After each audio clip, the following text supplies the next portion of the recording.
जय श्री कृष्णा, जय लड्डू गोपाल। सभी को मेरा प्यार भरा नमस्कार। और आज के मेरे इस वीडियो के माध्यम से मैं अभी जन्माष्टमी आने वाली है तो श्री कृष्ण जन्माष्टमी के बारे में ही चर्चा होगी। और मेरे इस वीडियो के माध्यम से मैं आपको बताऊंगी कि श्री कृष्ण जन्माष्टमी का व्रत कैसे करें, वो पूजन कैसे करें और ऐसी कौन सी ज़रूरी बातें जिनका हमें बहुत ज़रूरी ध्यान रखना है। तो ये तो सभी को पता है कि श्री कृष्ण जन्माष्टमी क्यों मनाते हैं, क्योंकि इस दिन श्री कृष्ण भगवान जी का जन्म हुआ था और इसलिए ये मनाते हैं। इतना तो हम सबको पता है।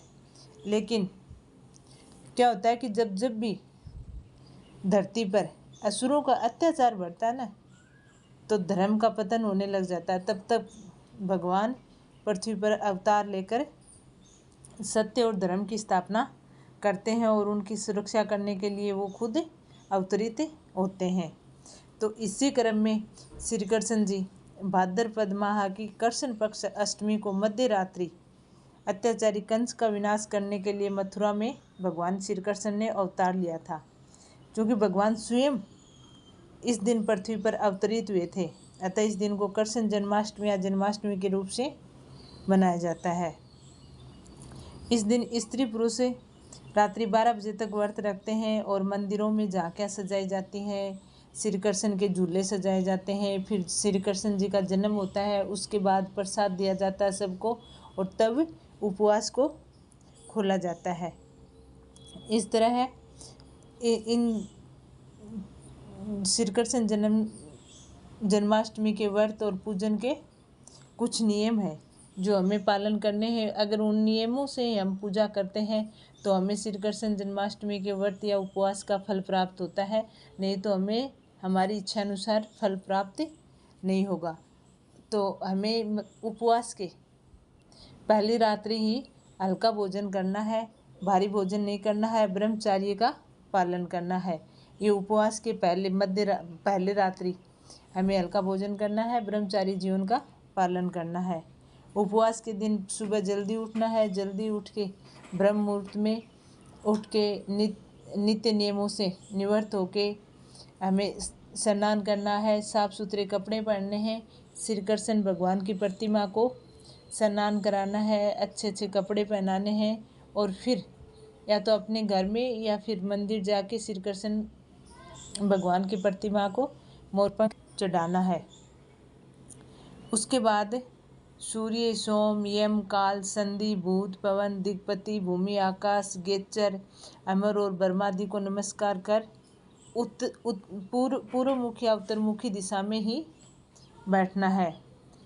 ये सब करने के बाद हमें एक संकल्प लेना है।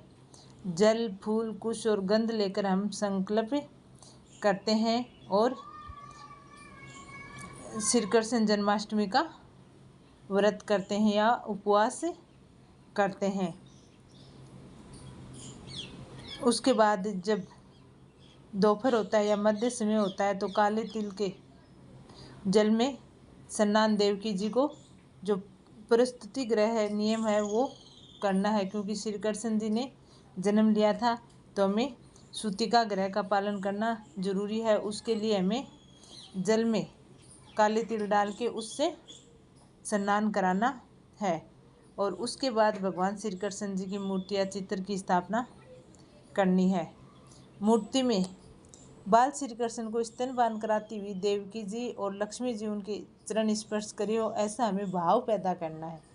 ऐसा नहीं कि हम ऐसे ही करें, भाव जरूरी होता है हर चीज़ में। भले ही हम कोई चीज़ छोटी करें बड़ी करें, उसके लिए भाव जरूरी है। चीज़ बड़ी या छोटी का होना जरूरी नहीं है। तो हमें श्री कृष्ण के बाल रूप की प्रतिमा बनानी है। हमें वैसा भाव करना है कि श्री कृष्ण जी छोटे हैं और देवकी जी श्री कृष्ण जी को स्तनपान करा रही है और लक्ष्मी जी उनके चरण स्पर्श कर रही है। हमें ऐसा भाव करना है और इसके बाद पूरे विधि विधान से पूजा करनी है। पूजन में देवकी जी, वासुदेव, बलदेव, नंदी, यशोदा और लक्ष्मी जी इन सब का नाम हमें लेना चाहिए, बोलते रहना चाहिए। देवकी, वासुदेव, बलदेव, नंदी, यशोदा इन सब का नाम हमें क्रम से लेते रहना चाहिए।